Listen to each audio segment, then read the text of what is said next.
დღეს ხუთშაბათია საღამოს 10 საათი, რაც იმას ნიშნავს, რომ მოწყენის უფლება არ გვაქვს, რადგან ეთერშია პატაგულიაშვილის და ნიკა არაბიძის შოუ.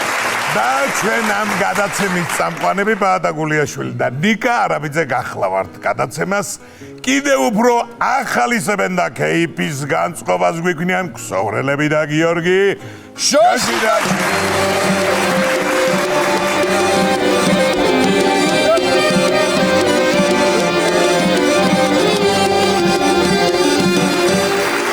გადაცემას სასიხარულო ინფორმაციით დავიწყო. აბამ საქართველოს ზამთრის ოლიმპიადაზე პირველი ოლიმპიური მედალი მოიპოვა ფიგურულ სიგურეობაში.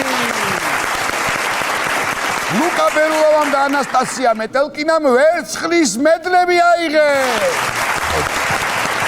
ლუკა ბერულოვა მეგრელია და ანასტასია მეტელკინა ლაგოდეხელია, მე მგონი, ხო? მეტელკინები აქედან არიან, კაცო, მე ასე მახსოვს, არ მოიწყო. არ ვიცი ლაგოდეხელია თუ არა, მაგრამ ფაქტია, რომ უნიჭიერესი მოციგურავეები გვყავს.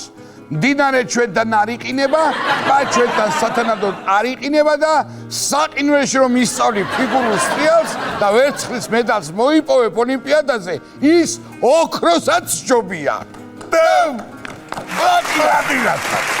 თურმე მსაჯები ოცნებობდნენ დროზე მორჩენს რეალსო, რადგან ისეთი ცეცხლი დაანთეს შეეშინდა ტყინული არ გავღვეშო. აბა, როგორც შანს პირველზე ვინც გავიდა, ზამთრის საბურავები კი არა და ზამთრის ციგურები ეკეთა, ეცვა. ეგ სხვა ქვეყნებში აქვს მნიშვნელობა, ვერცხლია თუ ოქრო, თორემ საქართველოში მაინც ერთნაირად აღნიშნავთ 3 დღე გადაბმული სმა იქნება ახლა ხოცვა. ბატონო, მოკლედ გამარჯვება არ გაგჭირვებია, სულ სრიალი ჩამოვიდა მედლები საქართველოში. პირველ ადგილზე გამახსენდა მიხოსთა მაროს რომ უნდა უყუროთ კომედიას ყოველ შაბათ კვირას საღამოს 8 საათზე კი იცით. მაგრამ აქვე შეგახსენებთ ძალიან მაგარი სერიები გელოდებათ წინ. არ გამოტოვოთ. დასტურ. ყინულიდან ცოტა ხნით ასფალტზე გადავინაცვლოთ და გეტყვით რომ საქართველოში 2025 წელს 22 ბენტლი და 17 ლამბორგინი გაიყიდა.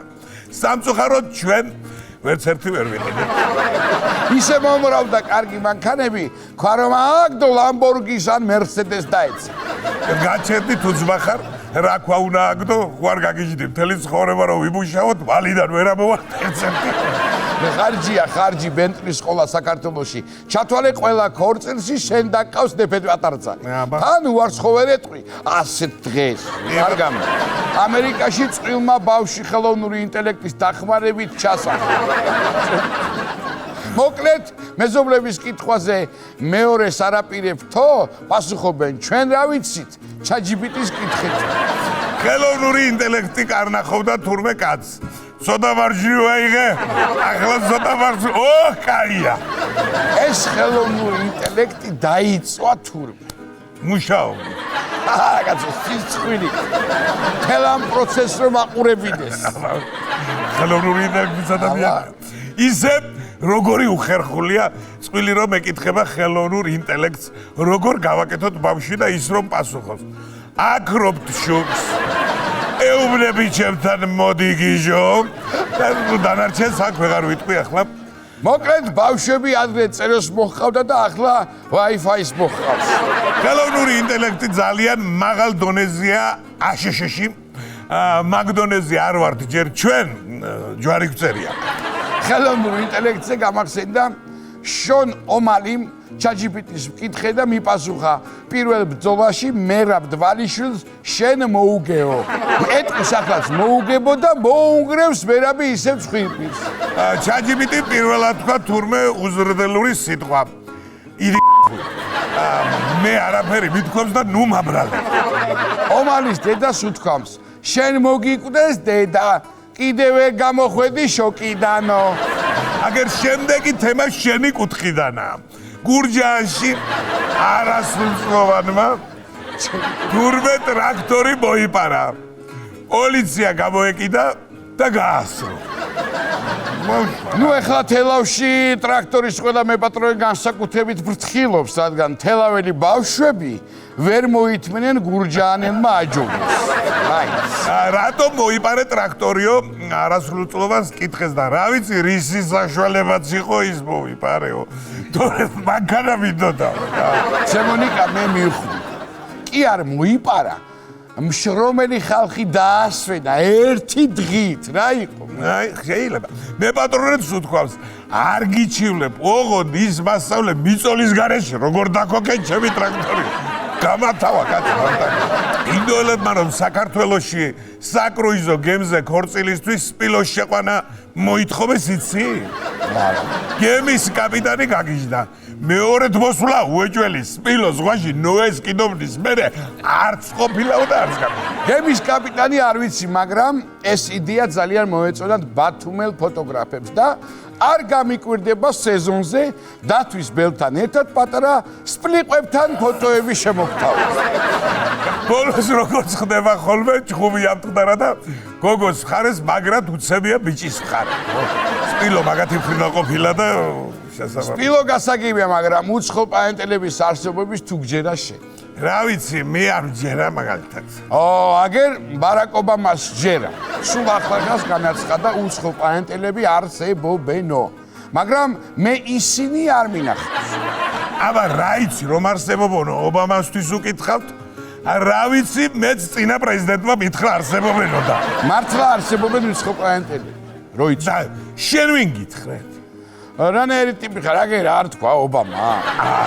ისე უცხო პლანეტელები ყოფილა ხელფასივით. დაგერიცხება ისისა უნდა დაიჯერო მისი არსებობა და ქრება ეგრევე. სხვათა შორის ეს სეირანაზე მაქვს შეჭვი. მე მგონი ეს უცხო პლანეტელი, აი რო რა უცხო პლანეტელი, რაზე ეთყობა ახლა? პლანეტაზე. არა, ამ ხელოვნურმა ინტელექტმა ძალიან შეცვალა სამყარო.